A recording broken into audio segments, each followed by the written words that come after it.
It's a Minimalist Monday edition of Optimal Finance Daily, episode 246, Minimalism versus Earning More Money, by Kristin Wong of the wildwong.com. And hi again, everybody. I'm Dan, your host here on Optimal Finance Daily. Each and every Monday through Friday, I am here reading to you from some of the best personal finance blogs on the planet. And today's post is from Kristin Wong. Now, it's been a while since we heard from Kristin, and this talks about the Minimalist's new documentary, which you can stream on Netflix in most countries if you have it. But if you haven't watched it, this post will still make sense. So with that, let's get right to the post as we optimize your life.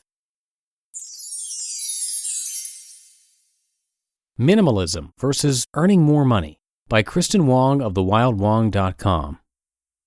Over the Christmas break, I watched the documentary The Minimalists. As someone who has embraced minimalism since childhood, I was a weird kid with a very clean room, I found myself nodding like crazy throughout the first quarter of the movie. Yes, it's so true. We consume way too much and don't value quality. I was all for it. But when they started talking money, I stopped in my tracks. Quote, "I wish everyone could be rich and famous so they can see that it's not the answer." End quote.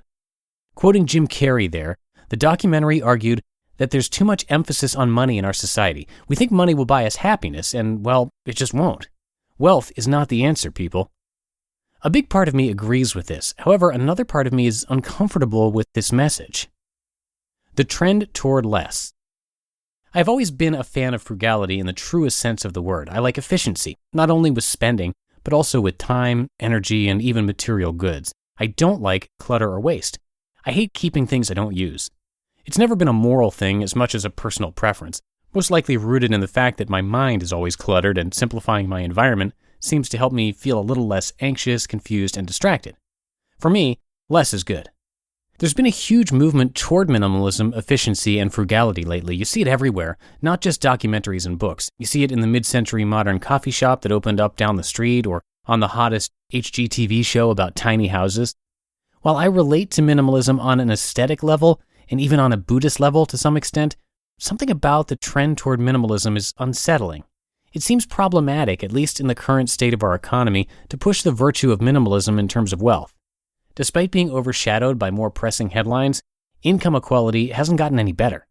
The average income of the top 10% of Americans is upwards of $200,000, and the top 1% earn over $6 million a year. But the vast majority, 90% of people, make an average of $33,000 a year. I can't help but feel like this trend toward less is better is surrendering to a problem we should be fixing. I like the idea of less is more, just not when it comes to my earning potential. For 90% of people, less money is not the solution. The story of the six-figure corporate mogul who left his soul-sucking job to embrace a life of minimalism is great, noble even. But considering the current state of our economy, that's not most people's story.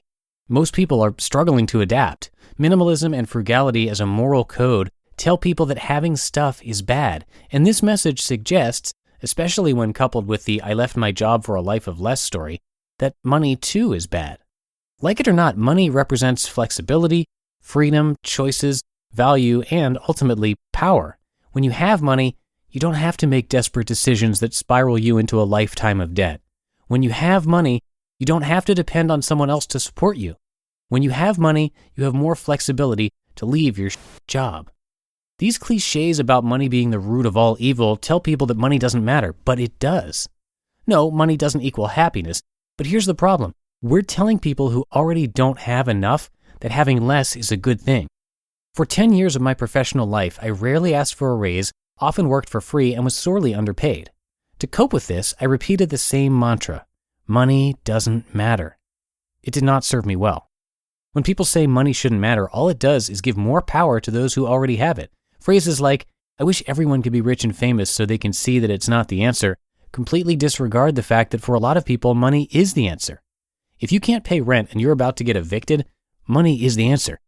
If you can barely afford to put food on the table for your family, money will solve that too. It might be a good message for the top 10% of earners, but for the vast majority of the population, less money is not the solution. For most of us, money matters. The problem with encouraging people to want less. As a minimalist and a frugal person, I'm not knocking the concepts of minimalism or frugality. It just seems like a really bad time to sell the general population an idea that less is more. It seems like a bad time to sell them the idea that money is problematic. It's like saying, hey, you only make $33,000 and can barely make ends meet, but that's okay because tiny houses are cool.